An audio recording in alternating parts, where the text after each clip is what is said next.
اور حضرات، کائنات میں تعلقات کی کئی نوعیتیں ہیں، دوستی کے کئی انداز ہیں، لیکن قرآن عظیم میں رب کائنات نے ایک دوستی کا ذکر فرمایا الاخلاء یومئذ بعضهم لبعض عدو۔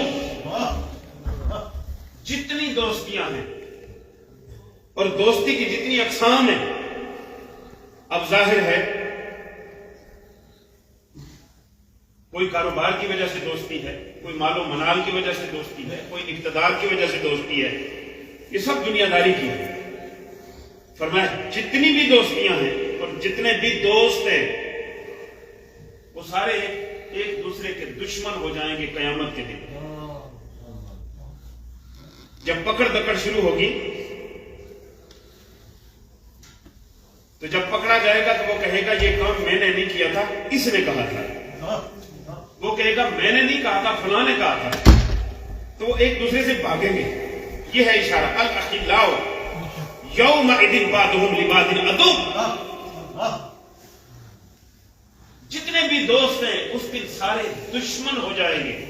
جتنی دوستیاں ہیں دشمنی میں بدل جائیں گی، الا المتقین، لیکن اللہ والوں کی دوستی قائم رہے گی۔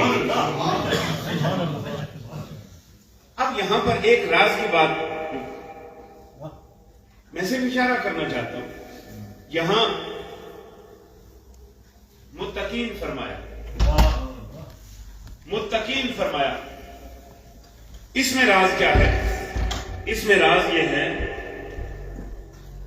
کہ کوئی ظاہری حلیے کی بنیاد پر کسی کو اللہ والا نہ سمجھنے لگے، مخصوص حرکات کی وجہ سے کوئی کسی کو اللہ والا نہ سمجھنے لگے۔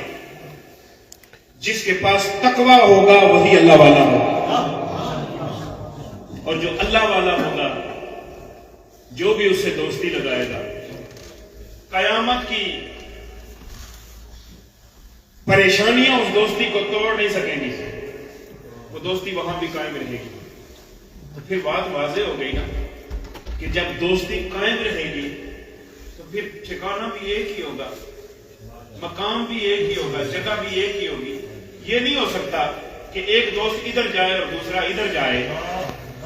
رب یہ اشارہ دینا چاہتا ہے کہ میرے نیک بندے کے دوست بن جاؤ، اس جیسے نہ بھی بن سکے، جدھر وہ جائے گا ادھر تمہیں بھی بھیج دیا جائے گا۔ حضرات، اپنے رب کی بارگاہ میں التجا کرتے ہیں کہ مالک جس فضل سے، جس کرم سے، جس مہربانی سے تو نے ہمیں اپنے برگزیدہ بندوں کے دامن کے ساتھ وابستہ کیا ہے، مولا اسی کرم سے ہمیں اس وابستگی کو مضبوط رکھنے کی توفیق عطا فرما، اسی وابستگی میں جینا اور اسی میں مرنا نصیب فرما، اور بروز محشر اسی وابستگی کے ساتھ تو قیامت کے دن ہمیں اٹھنے کی توفیق عطا فرما۔ خوش بخت ہیں آپ جنہیں ان کا قرب میسر ہے، جنہیں ان کا درس میسر ہے، جنہیں ان کی گفتگو میسر ہے۔ ہم تو ٹی وی پہ کبھی موقع ملے تو سن لیتے ہیں شوق سے، آپ سامنے بیٹھ کے سنتے ہیں، آپ دوہری لذت لیتے ہیں، ایک علم سے استفادہ کرتے ہیں، دوسرے آپ نظر سے استفادہ کرتے ہیں۔ عالم جب تقریر کرتا ہے تو وہ صرف علم دیتا ہے، اور جب صوفی تقریر کرتا ہے وہ علم دیتا ہے اور ساتھ فیض بھی عطا کرتا ہے، فیض بھی۔ اللہ اس فیض کو جاری رکھے، اللہ اس میں خانے کو آباد رکھے، اللہ نہریہ شریف کی رونقوں کو صبح قیامت تک آباد رکھے۔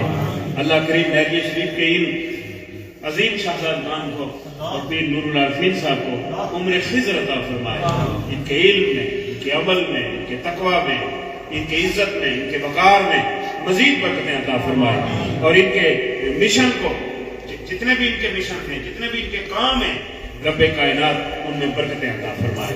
والسلام علیکم ورحمۃ اللہ وبرکاتہ۔